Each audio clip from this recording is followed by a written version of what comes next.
वक्रतुण्ड महाकाय सूर्यकोटि समप्रभ निर्विघ्नं कुरु मे देव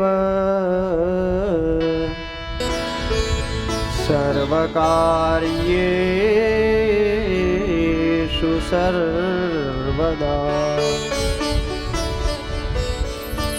सच्चिदानन्दरूपाय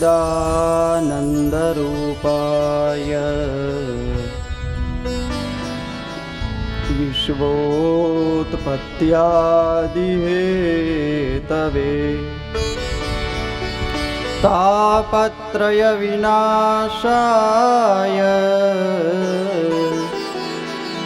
श्रीकृष्णाय वयं नमः।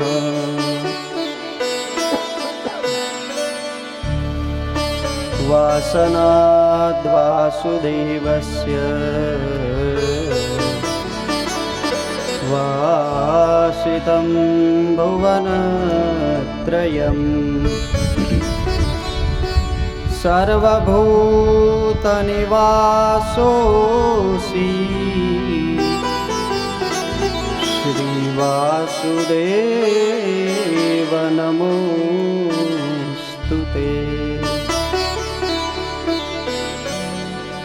नमोऽस्तुते व्यासविशालबुद्धे फुल्लारविन्दायतपत्रनेत्र येन त्वया भारततैलपूर्णः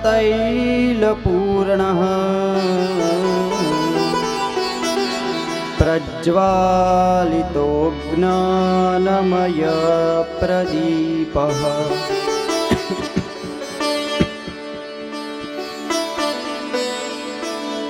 यं प्रव्रजन्तमनुपेतमपेतकृत्यं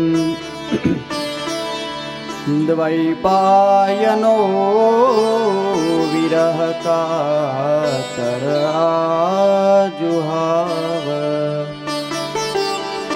पुत्रेति तन्मयतया तरवोऽपि नेदुः तं सर्वभूतहृदयं मुनिमानतोऽस्मि।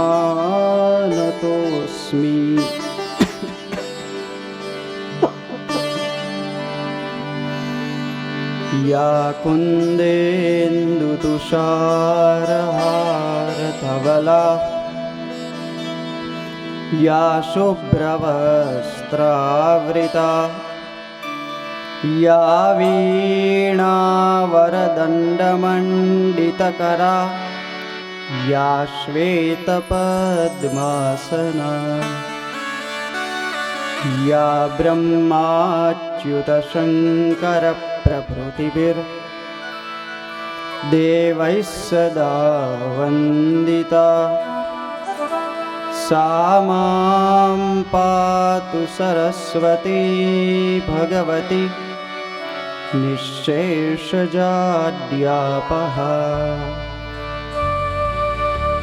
योऽन्तः प्रविश्य मम वाचमिमां प्रसुप्तां सञ्जीवयत्यखिलशक्तिधरः स्वधाम्ना अन्यांशहस्तचरण श्रवणत्वगादीन्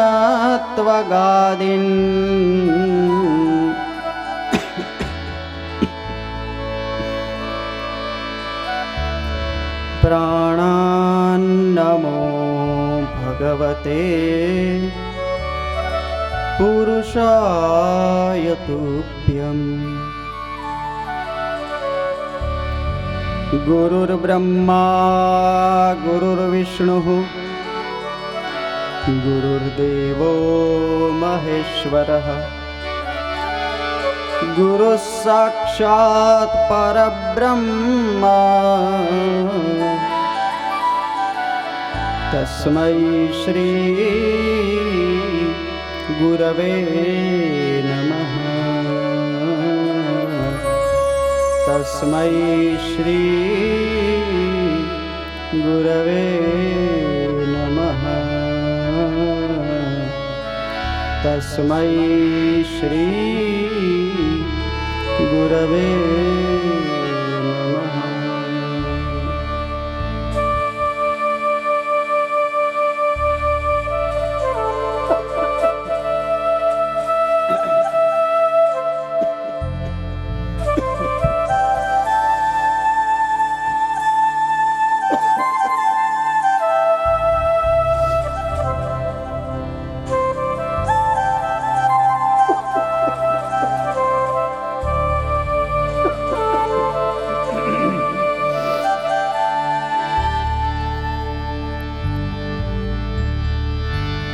एकं शास्त्रम्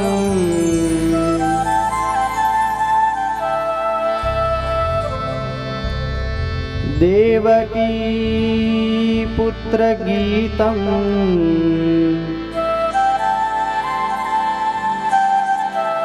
एको देवो देवकी पुत्र एव.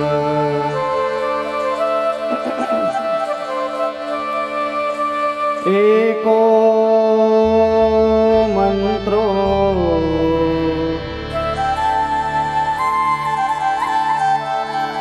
तस्य नामानि यानि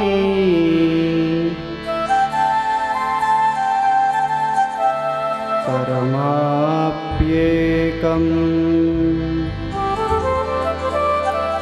तस्य देवस्य सेवा.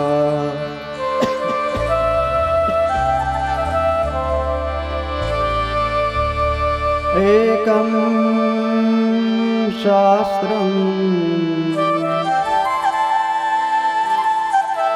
देवकी पुत्रगीतम्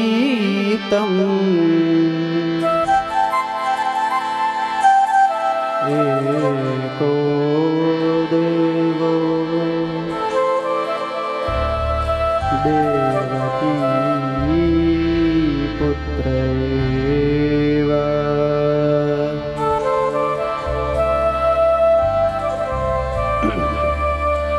बोलिए श्री सुखदेव जी महाराज की जय.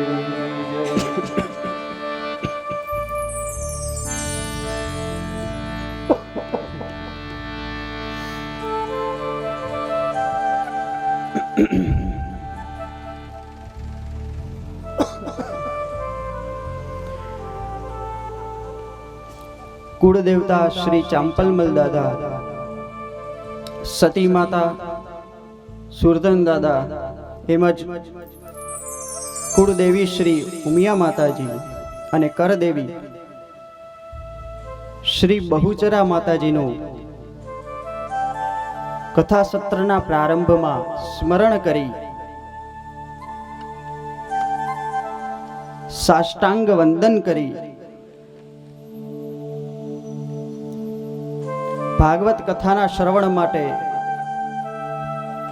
આપ સૌને જય શ્રી કૃષ્ણ. આવો શ્રીમદ ભાગવત કથાનું શ્રવણ કરીએ, ભાગવતી યાત્રા શરૂ કરીએ.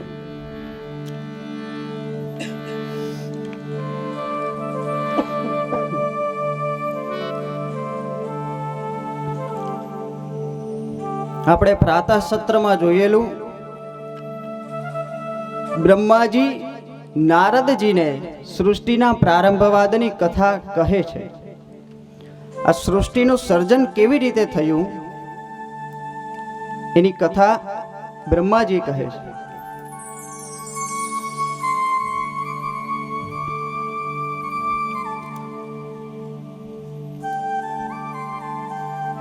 સૌ પ્રથમ એકમેવ અદ્વિતીયમ બ્રહ્મ, કેવળ બ્રહ્મ જ હતું બીજું કંઈ જ નહોતું.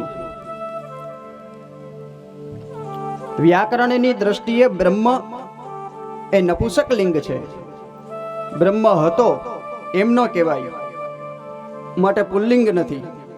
બ્રહ્મ હતી એમ ન કહેવાય, માટે બ્રહ્મ શબ્દ સ્ત્રીલિંગ નથી. બ્રહ્મ હતું એમ કહેવાય.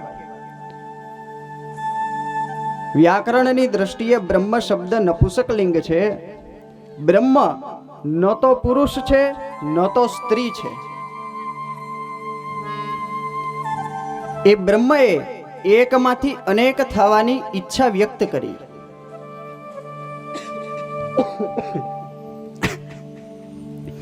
એકોહમ બહુશ્યામ, જ્યારે બ્રહ્મએ ઈચ્છા કરી કે હું એક છું, એકમાંથી અનેક થાઉં,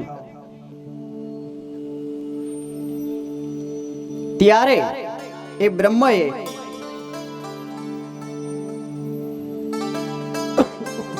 ત્રણ ગુણોનો સ્વીકાર કર્યો: સત્વગુણ, રજોગુણ અને તમોગુણ.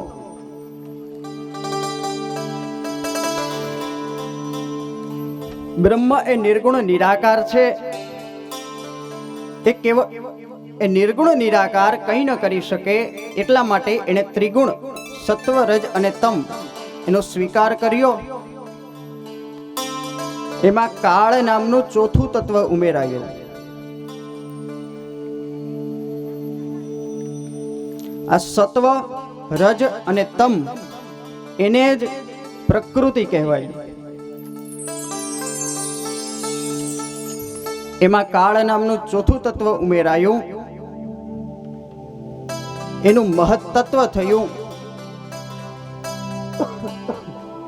એ મહત્તત્વમાંથી વળી પાછા અહંકાર થયા. અને એ અહંકાર પણ પાછા ત્રણ પ્રકારના: તામસ અહંકાર, રાજસ અહંકાર અને સાત્વિક અહંકાર. આ કથા શ્રીમદ ભાગવતના બીજા સ્કંદની છે.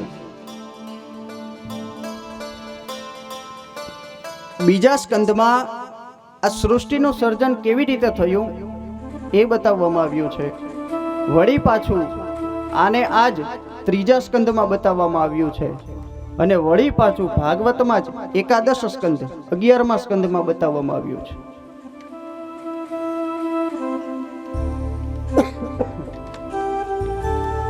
ત્રણ પ્રકારના અહંકાર થયા: તામસ, રાજસ અને સાત્વિક. તામસ અહંકારમાંથી પંચ મહાભૂત અને પંચ તન્માત્રા થઈ. 5 મહાભૂત થયા: આકાશ, વાયુ, તેજ, જળ અને પૃથ્વી. એ 5 મહાભૂત. એનું બનેલું આપણું આ શરીર. આકાશ, વાયુ, તેજ, જળ, પૃથ્વી. પંચ મહાભૂત થયા અને એની પંચ તન્માત્રા થઈ. તન્માત્રાનો સીધો અર્થ સમજીએ તો ગુણ. પંચ મહાભૂતનો ગુણ. આકાશનો ગુણ શબ્દ. હું બોલું છું અને તમે સાંભળી શકો છો. એ શેનાથી? આકાશ તત્વને હિસાબે. આકાશ તત્વ છે એટલે હું બોલું છું. એ મારા બોલાયેલા શબ્દો તમારા કાન સુધી પહોંચે છે. જો આકાશ તત્વ ન હોય તો હું અહીંથી હોઠ ફફડાવતો હોય એવું લાગે. તમને એમ થાય કે બોલે છે તો ખરા, પણ અવાજ કેમ કંઈ સંભળાતો નથી. કોઈ મૂંગી ફિલ્મ ચાલતી હોય ને એવું લાગે. પણ હું બોલું છું અને તમે સાંભળી શકો છો. એનું કારણ આપણી વચ્ચે આકાશ તત્વ છે. મારા બોલાયેલા શબ્દો એ આકાશ તત્વ પકડી લે છે અને તમારા કાન સુધી પહોંચાડે છે. એટલા માટે આપણા શાસ્ત્રોએ શબ્દને બ્રહ્મ કહ્યો છે. આપણે જે કાંઈ પણ બોલીએ છીએ, સારું કે ખરાબ, એ બધું આકાશ તત્વ સ્ટોરેજ કરે છે, સેવ કરે છે. આકાશનો ગુણ શબ્દ, વાયુનો ગુણ સ્પર્શ, તેજનો ગુણ રૂપ, જળનો ગુણ રસ પૃથ્વીનો ગુણ ગંધ.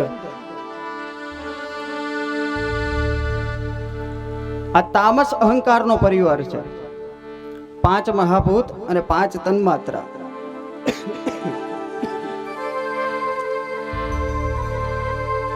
રાજસ અહંકારમાંથી 5 જ્ઞાનેન્દ્રિયો અને 5 કર્મેન્દ્રિયો થઈ, એટલે કે કુલ 10 ઇન્દ્રિયો થઈ. 5 જ્ઞાનેન્દ્રિયો એ કાન, ત્વચા, આંખ, જીભ અને નાક. 5 કર્મેન્દ્રિયો એટલે હાથ, પગ, મુખ, મળ અને મૂત્રના દ્વાર.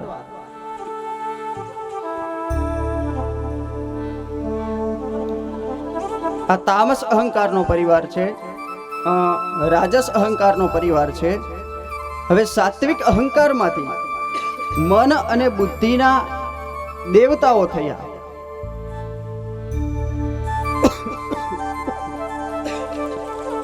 દેવતા એટલે કોઈ આમ દેવ હોય, માથે મુગટ પહેરેલો હોય, કાનમાં ને ગળામાં ને બધે સોનાના આભૂષણો ધારણ કરેલા હોય, એ દેવતા. મન અને બુદ્ધિના દેવતાઓ એટલે આંખની જે જોવાની જે શક્તિ છે એ શક્તિ એ દેવતા.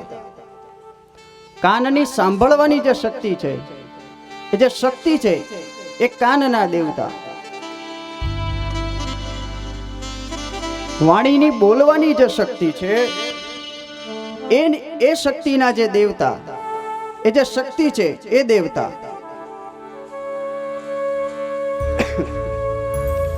કાનના દિશા દેવતા થયા.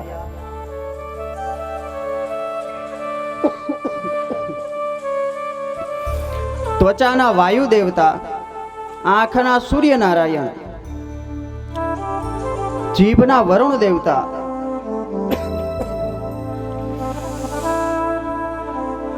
નાકના અશ્વિની કુમારો, હાથના ઇન્દ્ર દેવતા, પગના વિષ્ણુ દેવતા, મુખના અગ્નિ નારાયણ, મળદ્વારના યમ અને મૂત્રદ્વારના પ્રજાપતિ.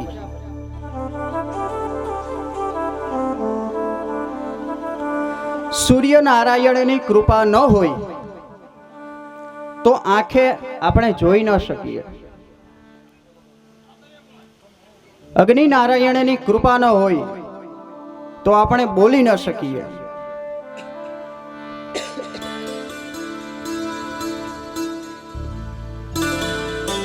દિશા દેવતા ન હોય તો આપણે સાંભળી ન શકીએ.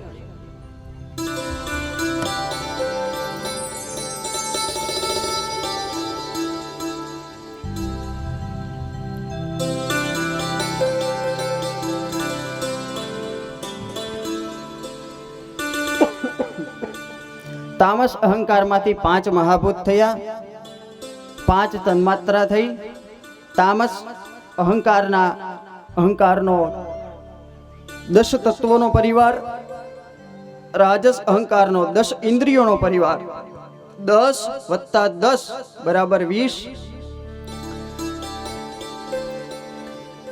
એની ઉપર એક પ્રધાન મંડળ નિમાયું, એને કહેવાય અંતઃકરણ ચતુષ્ટય.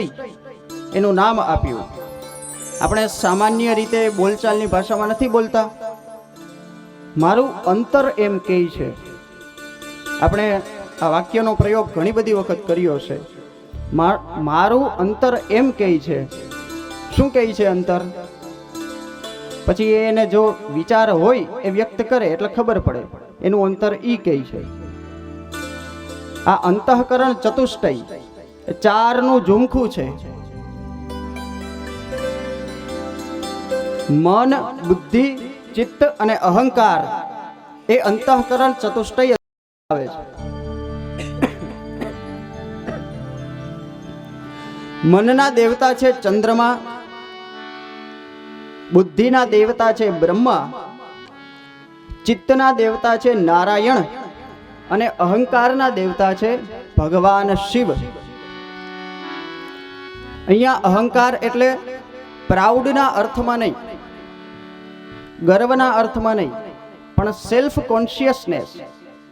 હું જાગૃત છું, હું સૂતો છું, હું સાંભળું છું, હું બોલું છું, હું જાગું છું, હું ખાઉં છું, હું પીઉં છું. આ બધી જે આપણી અનુભૂતિ છે, સેલ્ફ કોન્શિયસનેસ, એ અહંકાર. અભિમાનના રૂપમાં અહંકાર એ નહીં.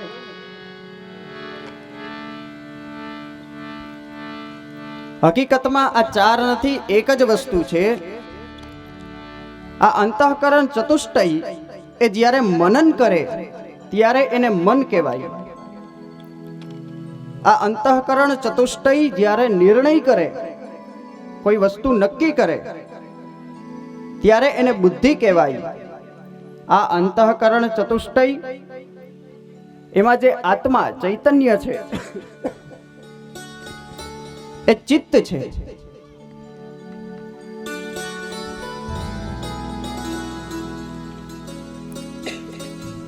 માણસ સૂતો હોય, નિદ્રાવસ્થામાં હોય કે સુષુપ્તિમાં હોય કે મૂર્છામાં હોય, ત્યારે એનામાં આ અંતઃકરણ ચતુષ્ટય હોતા નથી.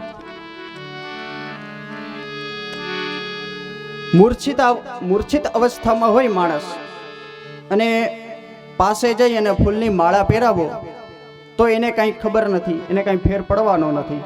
અને પાસે જઈ કાનમાં જઈને બબે કટકા ગાળો દ્યો તોય એને કાંઈ ખબર પડવાની નથી, કારણ કે એનામાં અંતઃકરણ ચતુષ્ટય નથી.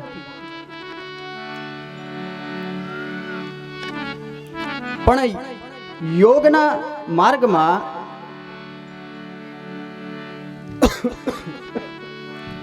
ત્રણ અવસ્થાઓ છે, જાગૃત, સ્વપ્ન અને સુષુપ્તિ. એમાં યોગના માર્ગમાં આ બધાથી ઉપરની એક અવસ્થા છે, એને કહેવાય તુરીય અવસ્થા. અને એ તુરીય અવસ્થા સુધી સાધના કરતા કરતા આપણે પહોંચવાનું હોય છે.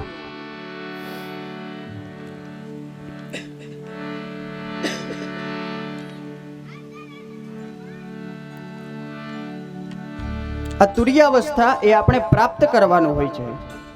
We have to attain the stage. જાગૃત, સ્વપ્ન અને સુષુપ્તિ આ ત્રણની ઉપરનું આ સ્ટેજ છે.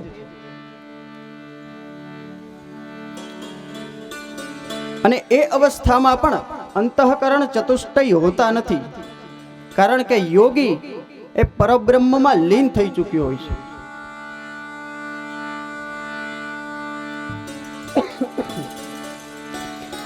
રાજસ અહંકારનો પરિવાર, તામસ અહંકારનો પરિવાર અને સાત્વિક અહંકારનો પરિવાર, તેમજ અંતઃકરણ ચતુષ્ટય, કુલ 24 તત્વો પરસ્પર ભેગા મળ્યા એક શરીર નિર્માણ થયું. ધ્યાનથી સમજો, આ કથા શેની છે? આ સૃષ્ટિનું નિર્માણ કેવી રીતે થયું એના અંતર્ગત અત્યારે જે મેં આ વાત કરી, એ આખી એ કલ્પના માના ગર્ભમાં બાળક કેવી રીતે જન્મ પામે છે, આ આખી એ કલ્પના એની છે. આપણે દરેક કેવી રીતે માના ગર્ભમાં આવ્યા, આપણું નિર્માણ કેવી રીતે થયું, આ એની કથા છે. બહુ ધ્યાનથી સાંભળજો. 24 તત્વો પરસ્પર ભેગા મળ્યા એટલે એક શરીર નિર્માણ થયું. પણ એ હજારો વર્ષો સુધી ચેતના રહિત, નિશ્ચેષ્ટ, એમનેમ પાણીમાં પડ્યું રહ્યું.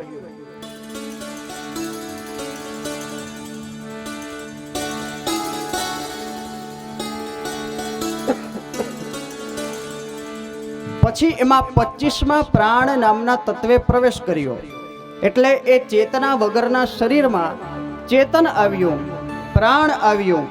એટલે એ વિરાટ પુરુષ જે સૂતેલો હતો પાણીમાં, એ જળ ભેદી અને બહાર આવ્યો. અને પુરુષ સૂક્તો, વેદોએ પુરુષ સૂક્તથી એની સ્તુતિ કરી.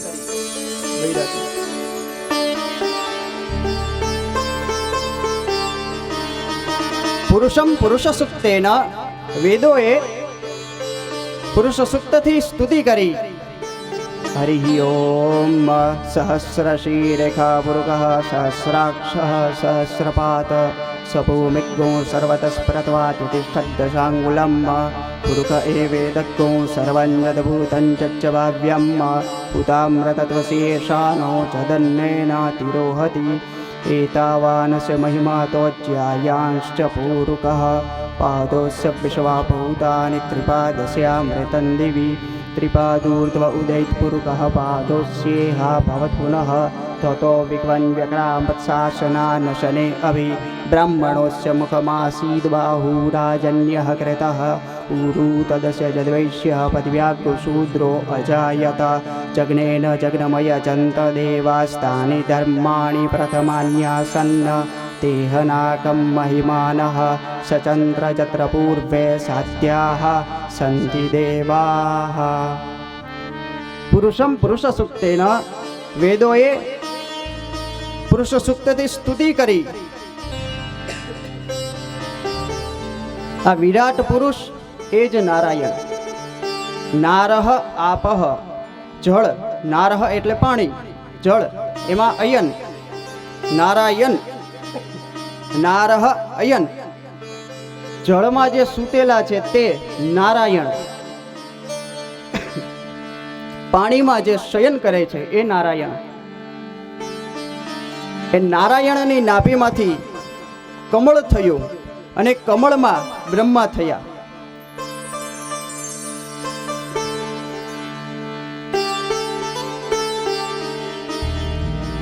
બ્રહ્માજીએ જોયું આજુબાજુ, ચારે બાજુ દ્રષ્ટિ કરી, બ્રહ્માજી 4 મસ્તક વાળા થયા.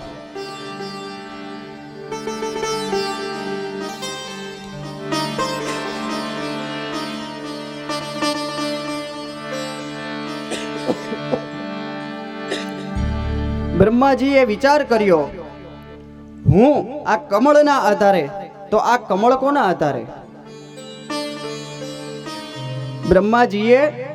બ્રહ્માજી આપણે જોઈ ચૂક્યા, આપણે ઘણી બધી વખત ચર્ચા કરી ચૂક્યા, બ્રહ્મા એ બુદ્ધિના દેવ છે. બુદ્ધિ વિચાર કરે છે કે મારો જન્મ શેનાથી?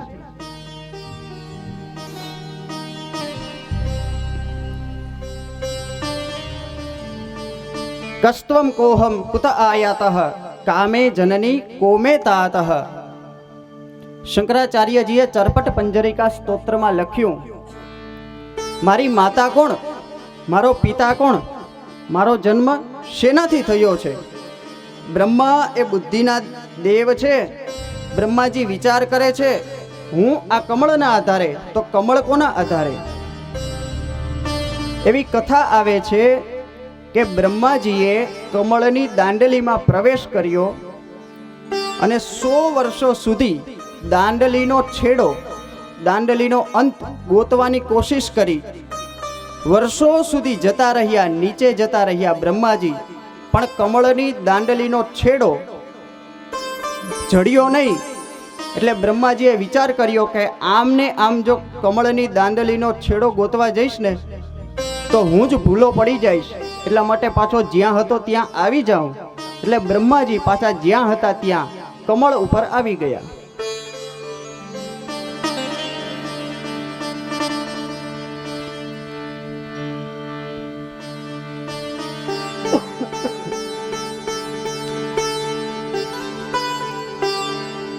આ વિચારથી જ આધ્યાત્મિકતાની શરૂઆત થઈ છે કે હું કોના આધારે, મારું પ્રાગટ્ય કેવી રીતે, મારો જન્મ કેવી રીતે. ત્યાંથી જ આધ્યાત્મિકતાની શરૂઆત થાય છે. બુદ્ધિ જ્યાં શરણાગતિ સ્વીકારે છે ત્યાંથી જ ભગવાનની કૃપાનો અનુભવ, ભગવાનની કૃપા ઉતરે છે. બ્રહ્માજીએ બુદ્ધિના બુઠ્ઠા શસ્ત્રને નીચે મૂક્યું. બ્રહ્માજી પાછા કમળ ઉપર આવ્યા. ત્યાં આકાશવાણી થઈ. 16મો અને 21મો અક્ષર સંભળાયો, તપ તપ તપ. બ્રહ્માજીએ વિચાર કર્યો, મને તપ કરવાની આજ્ઞા કરે છે. બ્રહ્માજીએ વર્ષો સુધી તપ કર્યું અને એમાં બ્રહ્માએ નારાયણના દર્શન કર્યા. આપણે પણ બહુ વિચાર કરીએ કે ભગવાન છે તો દેખાતો કેમ નથી. આવા તર્ક વિતર્ક ઘણા બધા કરીએ, પણ થાકી જઈએ ને એટલે બધું છોડી દઈએ.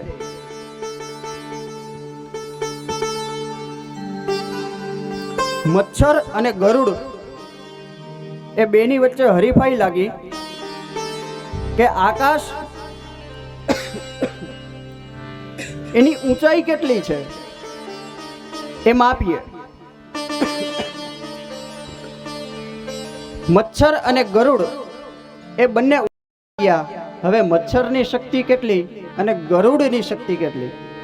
ગરુડ તો પક્ષીરાજ છે ને.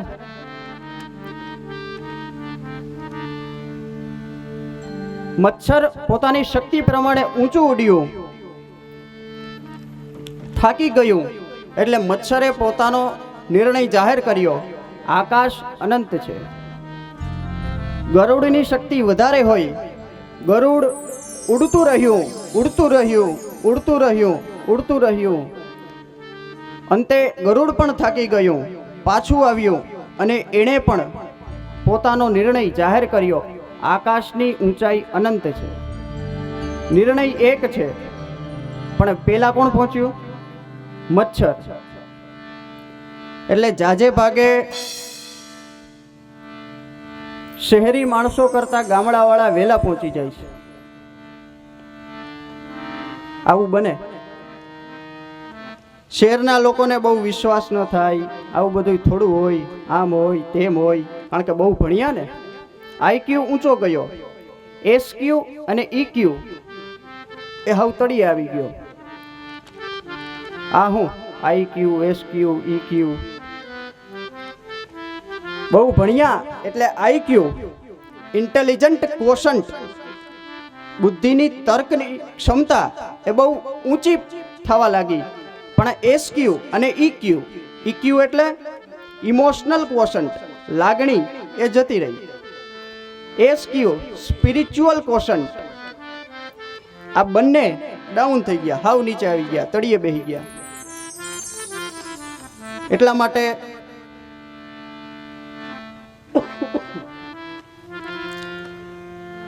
શહેરીજનો કરતા ગામડાના લોકો વહેલા પહોંચે, કારણ કે એમાં ભાવ, ભક્તિ ને લાગણી વધારે હોય. ભલે એ બહુ ભણ્યા ગણ્યા ન હોય, પણ એનામાં લાગણી હોય. ભણતર કરતા તો ગણતરની વધારે જરૂર છે, વધારે મહત્વ છે એનું.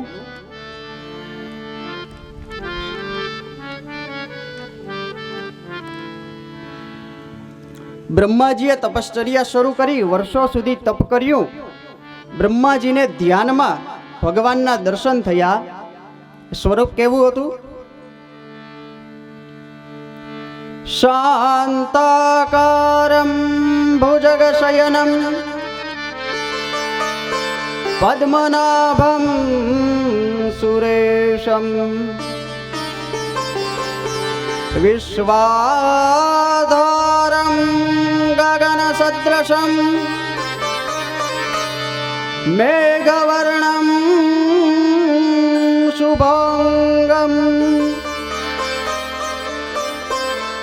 શાંતાકારમ ભુજગશયનમ પદ્મનાભમ સુરેશમ વિશ્વાધારમ ગગનસદૃશમ મેઘવર્ણમ શુભાંગમ લક્ષ્મીકાંતં કમલનયનમ યોગીવિદ્યાનગમ્યમ વંદે વિષ્ણું ભવભયહરં સર્વલોકૈકનાથં વંદે વિષ્ણું ભવભયહરં સર્વલોકૈકનાથં. અગાધ જળ રાશિમાં શેષની શૈયા ઉપર ભગવાન નારાયણ પોઢ્યા છે.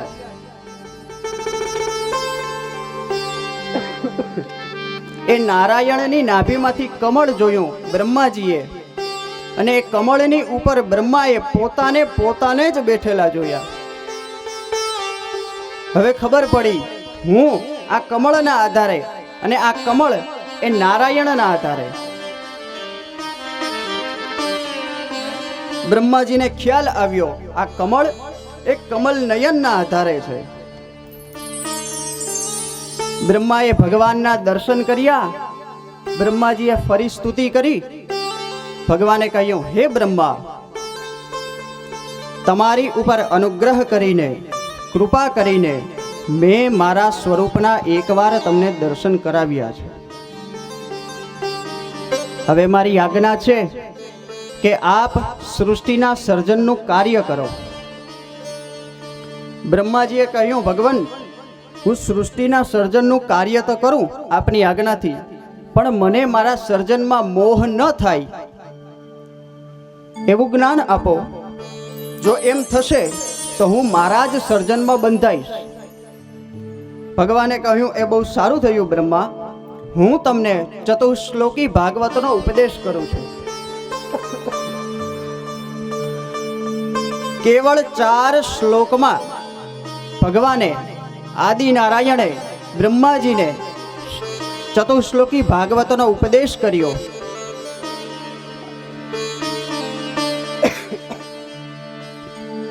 શ્રી ભગવાન ઉવાચ જ્ઞાનમ પરમગુહ્યમ મે યદ્વિજ્ઞાન સમન્વિતમ સરહસ્યમ તદંગંચ ગૃહાણ ગદિતમ મયા યાવાનહમ યથા ભાવો યદ્રૂપ ગુણકર્મકઃ તથૈવ તત્વવિજ્ઞાનમ અસ્તુ તે મદનુગ્રહાત. હે બ્રહ્મા, હું જેવો છું એવું યથાર્થ સ્વરૂપનું જ્ઞાન તમને મારા અનુગ્રહથી થાવ. કેવળ સંકલ્પ માત્રથી બ્રહ્માને આદિનારાયણે જ્ઞાન આપ્યું. કેવળ સંકલ્પ કર્યો ને બ્રહ્માજીને જ્ઞાન આપ્યું. ભગવાનના આશીર્વાદ, ભગવાનની કૃપા વગર ભગવાનને જાણી ન શકાય. રામ કૃપા બિનુ સુનું ખગરાઈ, જાની ન જાય રામ પ્રભુતાઈ. રામચરિત માનસમાં કહે છે કુસુંડીજી, ખગરાઈ ખગપતિ ગરુડ, ભગવાનની કૃપા વગર ભગવાનને જાણી ન શકાય. ઉપનિષદો કહે છે યમે વૈશ વૃણુતે તેન લભ્ય તસ્યૈષ આત્મા વિવૃણુતે તનોમ સ્વામ. જ્યાં સુધી ભગવાનની કૃપા નથી ત્યાં સુધી ભગવાનને જાણી ન શકાય. તર્ક વિતર્ક કુતર્ક એ બધા નીચે મૂકી જ દેવા પડે. બુદ્ધિનો જ્યાં સીમાડો આવી જાય ત્યાંથી જ શ્રદ્ધાની શરૂઆત થઈ છે. ભગવાને 4 શ્લોકમાં બ્રહ્માજીને જ્ઞાન આપ્યું, ચતુશ્લોકી ભાગવત આપ્યું. પેલા શ્લોકમાં કહ્યું અહમેવાસમેવાગ્રે નાન્યદ્યત સદસત્પરમ પશ્ચાદહમ યદેતચ્ચ યો વશિષ્યેત સોસ્મ્યહમ. આ પ્રથમ શ્લોકમાં ભગવાને પોતાના સ્વરૂપનું જ્ઞાન કરાવ્યું. ભગવાન કેવા છે? ભગવાને કહ્યું, હે બ્રહ્મા, આ જે દેખાય છે એમાં પણ હું છું, વ્યાપક રૂપે રહેલો છું.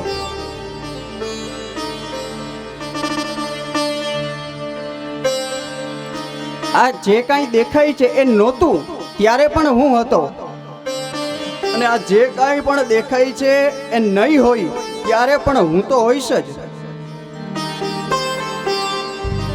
કાળ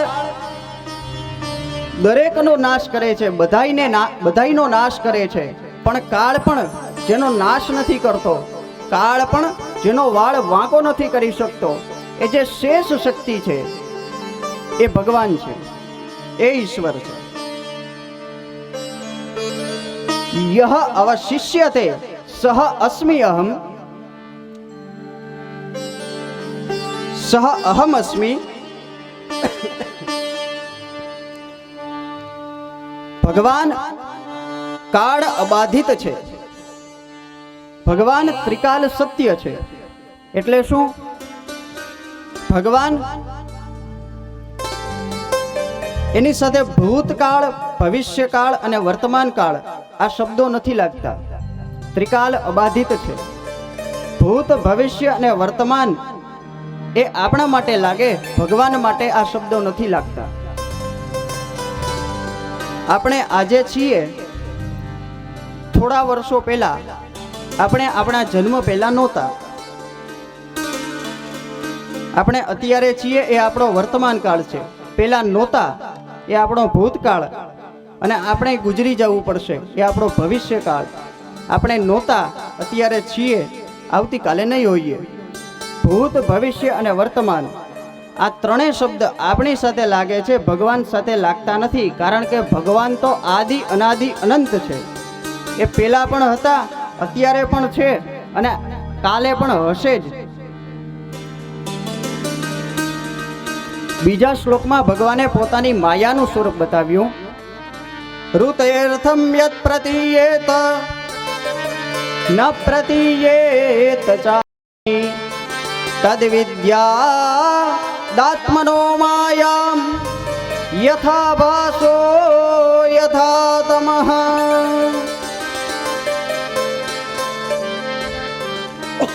ભગવાનની માયા કેવી છે?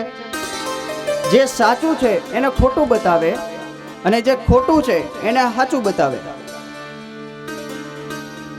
આ જગત એ આપણને સાચું લાગે, હકીકતમાં એ સાચું નથી, એ મિથ્યા છે.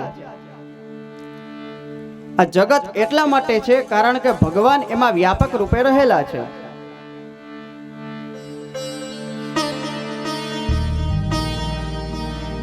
અને ભગવાન જ છે, જ્યાં જુઓ ત્યાં આ ભગવાનની વ્યાપકતા છે.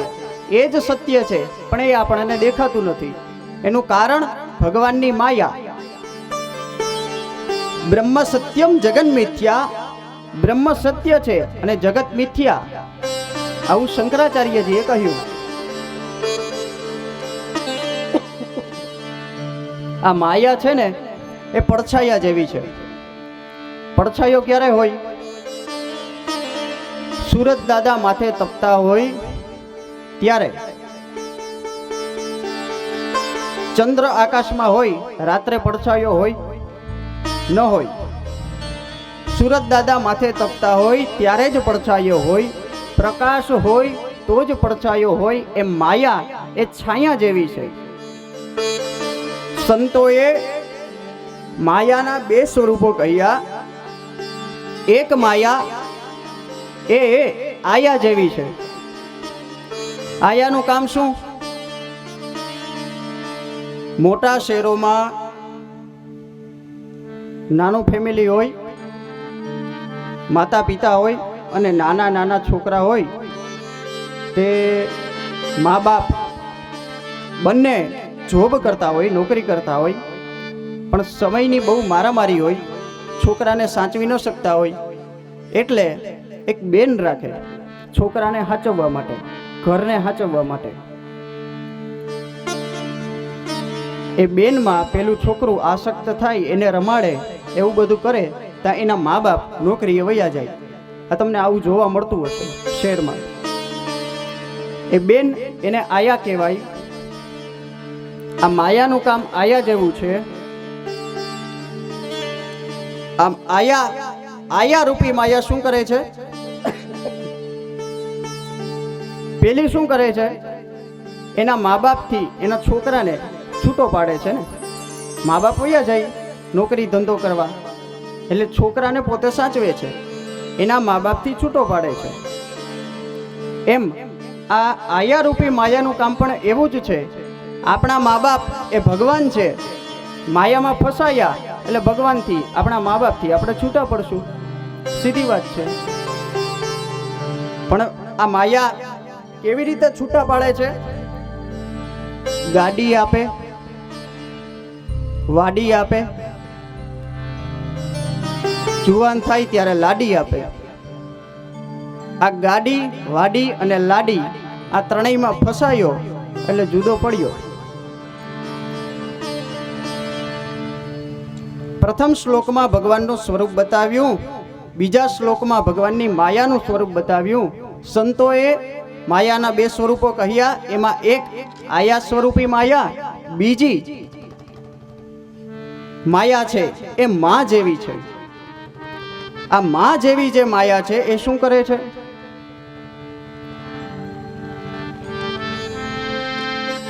નાનું છોકરું ઘરમાં હોય, એની માં કામ કરતી હોય, છોકરું રડિયા કરતું હોય, બહુ છાનું રખાવે, રમકડા આપે તોય ન માને, એટલે શું કરે? એ માં એના બાપાના ખોડામાં જઈને મૂકી આવે અને કહે કે આને તમે સાચવો, ત્યાં હું ઘર કામ પતાવી લઉં. એમ જે માં રૂપી માયા છે એ આપણે બહુ રડીએ ત્યારે ભગવાનના પરમ પિતાની ગોદમાં એના ખોળામાં બેસાડી દે છે કે આને સાચવો, ત્યાં હું મારું કામ પતાવી લઉં. આ માં રૂપી માયા એ કોણ? શ્રી સીતાજી, શ્રી રાધાજી. ત્રીજા શ્લોકમાં જગતનું સ્વરૂપ બતાવ્યું. યથા મહાંતિ ભૂતાની ભૂતેષુ ચાવચેશ્વનું પ્રવિષ્ટાન્ય પ્રવિષ્ટાની તથા તેષુ ન તેષ્વહમ. જગત કેવું છે? તો કે નારાયણે કહ્યું, બ્રહ્મા, આ જે કાંઈ દેખાય છે એ બધામાં હું છું અને આ બધું મારામાં છે. ભગવાન કહે છે આ બધામાં મેં કંઈ પાછળથી પ્રવેશ નથી કર્યો, હું હતો જ. આપણે આત્માને ભગવાન કહીએ તો આત્મા જે આપણા દરેકના શરીરમાં રહે છે, તો એ શરીરને શું કહેશું? ભગવાન તો અણુ પરમાણુ બધામાં છે ને. આપણે આત્માને ભગવાન કહેશું તો આત્મા જે આ શરીરમાં રહે છે, તો આ શરીરને શું કહેશું? આત્મા એ ચૈતન્ય સ્વરૂપે રહેલો પરમાત્મા છે અને આ શરીર એ જડ સ્વરૂપે રહેલો પરમાત્મા છે. તફાવત આટલો જ છે. એક ચૈતન્ય સ્વરૂપ છે, એક જડ સ્વરૂપ છે. યથા મહાંતિ ભૂતાની ભૂતેષુ ચાવચેશ્વનો પ્રવિષ્ટાન્ય પ્રવિષ્ટાની તથા તેષુ ન તેષ્વહમ.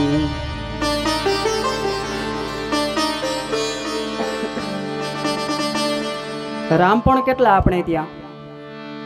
રામ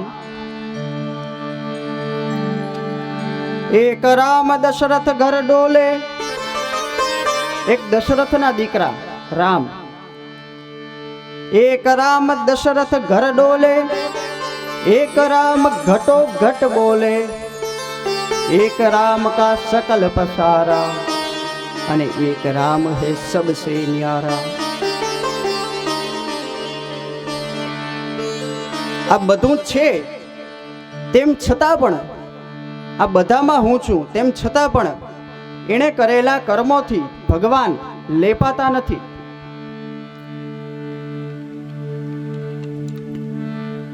ચોથા શ્લોકમાં કહ્યું, એતાવદેવ જિજ્ઞાસ્યમ તત્વ જિજ્ઞાસુનાત્મનઃ અન્વય વ્યતિરેકાભ્યામ યત્સ્યાત સર્વત્ર સર્વદા કાર્ય કારણ રૂપે અન્વય અને વ્યતિરેકથી હું સર્વત્ર અને સર્વદા છું. આ વેદાંતનો સિદ્ધાંત છે, કાર્ય કારણ અન્વય વ્યતિરેક. ભગવાન સર્વત્ર અને સર્વદા છે. સર્વત્ર એટલે બધે છે, એવરીવેર. ભારતમાં પણ છે, અમેરિકામાં પણ છે, બીજે બધે જ છે. સર્વદા છે. કાલે પણ હતા, આજે પણ છે, આવતીકાલે પણ હશે.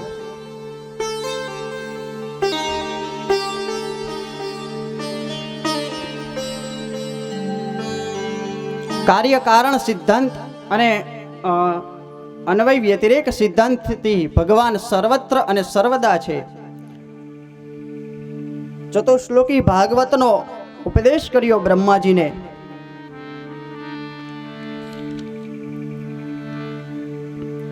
આજ ચતુશ્લોકી ભાગવત બ્રહ્માએ પોતાના પુત્ર નારદને આપ્યું. નારદજીએ વ્યાસજીને આપ્યું. વ્યાસજીએ કેવળ 4 શ્લોકોમાંથી 18,000 શ્લોકવાળી, 335 અધ્યાયવાળી અને 12 સ્કંધવાળી આ દિવ્ય ભાગવતી સંહિતા રચી અને પોતાના પુત્ર શ્રી સુખદેવને ભણાવ્યું. શ્રી શુકદેવજીએ ગંગાના કિનારે અનશન લઈ અને બેઠેલા પરીક્ષિત રાજાને સંભળાવ્યું.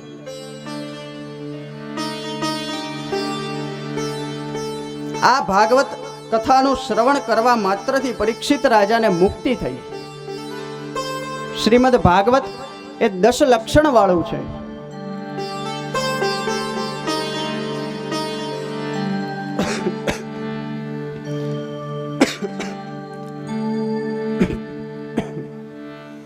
આમ તો પુરાણના 5 લક્ષણ હોય, 5 લક્ષણ હોય એને પુરાણ કહેવાય, પણ શ્રીમદ ભાગવત એ પુરાણ નથી, મહાપુરાણ છે.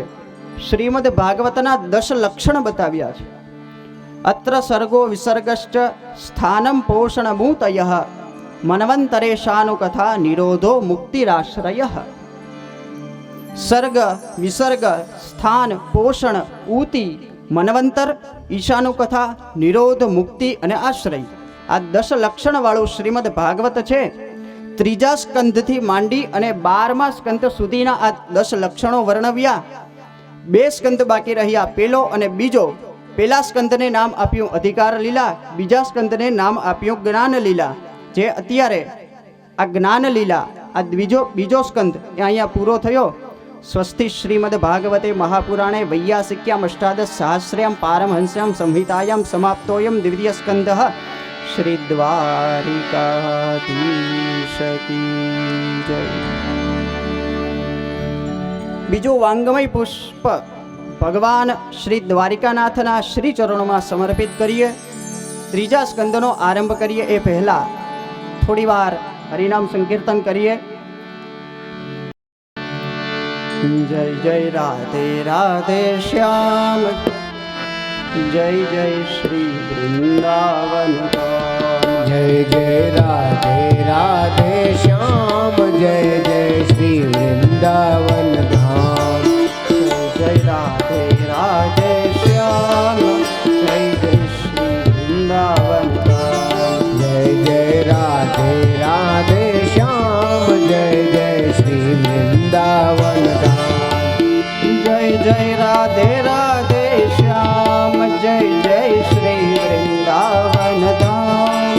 જય જય રાધે રાધે શ્યામ, જય જય શ્રી વૃંદાવન ધામ. જય જય રાધે રાધે શ્યામ, જય જય શ્રી વૃંદાવન ધામ. જય જય રાધે રાધે શ્યામ, જય જય શ્રી વૃંદાવન ધામ. જય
રાધે રાધે શ્યામ, જય જય શ્રી વૃંદાવન ધામ. જય જય રાધે રાધે શ્યામ, જય જય શ્રી વૃંદાવન ધામ. જય જય શ્રી વૃંદાવન ધામ. જય જય